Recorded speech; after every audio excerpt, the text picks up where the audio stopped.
ప్రక్రియలో భాగం. ఈరోజు నిజంగా నాకు ఇప్పటికీ అర్థం కానిది ఏంటంటే పులివెందుల మాడ్డా అనుకునే వ్యక్తి ఈరోజు ఈ ఎలక్షన్ గురించి ఎందుకు ఇంత భయపడుతున్నాడో జగన్మోహన్ రెడ్డి నాకైతే అర్థం కావట్లే. అంటే ఈరోజు వరకు నాకు తెలిసి పులివెందులకి కూడా ఈ 14 నెలల్లో ఎత్తి కొడితే 10 సార్లు కూడా పోలేదు ఆయన. ఏదైనా ఉంటే ఇంచుమించుగా బెంగళూరు నుంచే మొత్తం స్టేట్మెంట్లన్నీ ఉంటాయి. ఒక నెలలో 26 రోజులు బెంగళూరులో ఉంటారు, 4 రోజులు తాడేపల్లికి వస్తాడు, హడావుడి చేస్తాడు, ఏ గాంజాయి బ్యాచ్నో లేకపోతే ఏ బెట్టింగ్ బ్యాచ్నో ఏదో బ్యాచ్ని కలిచేస్తాడు, ఎవరో ఒకరిని చావుకు కారణమవుతారు, వెళ్ళిపోతారు.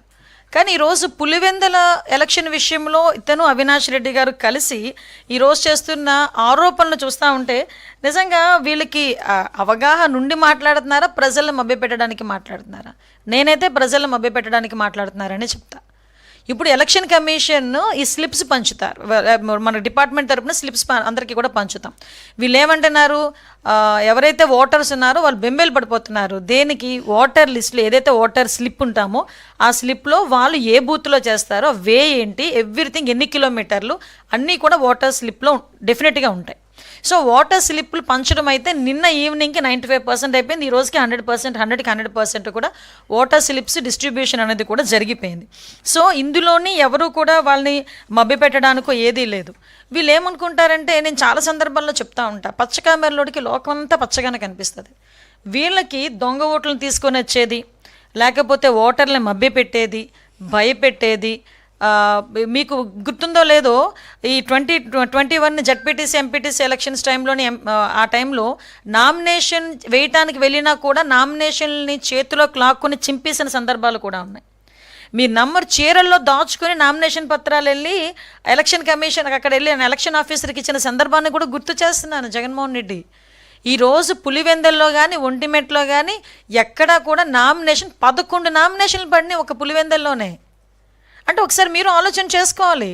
ఈరోజు ఎంత ప్రజాస్వామ్యబద్ధంగా మేము చేస్తున్నాం. తప్పు చేసిన వాడు ఎవరి మీదైనా పార్టీలకు అతీతంగా మేము కేసు ఫైల్ చేస్తున్నాం, దర్యాప్తులు చేస్తున్నాం. అందులో కూడా ఎక్కడ కూడా టాలరేట్ చేసే ప్రసక్తి లేదు.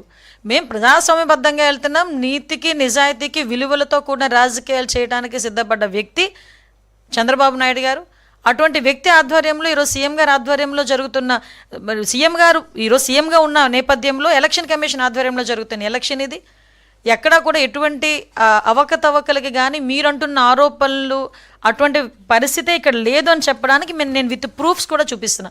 ఇది కూడా మీకు ఎలక్షన్ కమిషన్ ఆ రోజు finally the polling stations in Ontimitta were published on 17/7/2025 and those of the Pulivendula 19/7/25. So మనకి ఎక్కడా కూడా ఈ అబ్జెక్షన్స్ రైజ్ కూడా కాలేదు. సో పోలింగ్ బూతులు as per election commission guidelines polling బూతులు కూడా మార్చడం జరిగింది. అది కూడా ఎలక్షన్ కమిషన్ గైడ్లైన్స్ ప్రకారం ఎలక్షన్ కమిషన్ మార్చమంటేనే. సో ఇవన్నీ కూడా ఒక్కసారి మనం కూడా అర్థం చేసుకోవాలి. అట్ ద సేమ్ టైం మీ అందరికీ తెలుసు, మాట్లాడితే దొంగ ఓట్లు వేయాలి అని. మీకు అబ్జర్వ్ చేయండి, నేను ఎందుకంటే ఒక్కొక్కసారి బాధ, ఒక్కొక్కసారి ఇలాంటి వాళ్ళతోనే రాజకీయాలు చేస్తున్నామన్న పరిస్థితి కూడా మమ్మల్ని ఒక్కొక్కసారి మేము డైజెస్ట్ చేసుకోలేము. ఎందుకంటే లాస్ట్ కుప్పం ఎలక్షన్స్ దగ్గర నుంచి, తిరుపతి బై ఎలక్షన్స్ దగ్గర నుంచి మనకి ఎమ్మెల్సీ గ్రాడ్యుయేట్ ఎలక్షన్స్కి కూడా మనం అబ్జర్వ్ చేసుకుంటే, గ్రాడ్యుయేట్ కాని వాళ్ళని 10th క్లాసు చదివి ఫెయిల్ అయిన వాళ్ళని కూడా ఆ రోజు ఓట్లు వేయడానికి బస్సుల్లో దింపిన సందర్భాన్ని నేను ఈ టైంలో గుర్తు చేయాలి. అటువంటి సంఘటనలు ఇక్కడ ఎక్కడా జరగలేదే. ఎక్కడ కూడా కనీసం ఒక్క ఓటు కూడా గల్లంత అవ్వలేదే. మీరు ఒక్క ఓటు గల్లంత అయిందని చెప్పి చూపించమనండి. ఎక్కడ ఒక్క ఓటు కూడా గల్లంత కాలేదు. యాజ్ పర్ గైడ్లైన్స్ ప్రకారం, ఎలక్షన్ కమిషన్ గైడ్లైన్స్ ప్రకారం వచ్చిన ఓటర్లు అందరూ అందులోనే ఉన్నారు.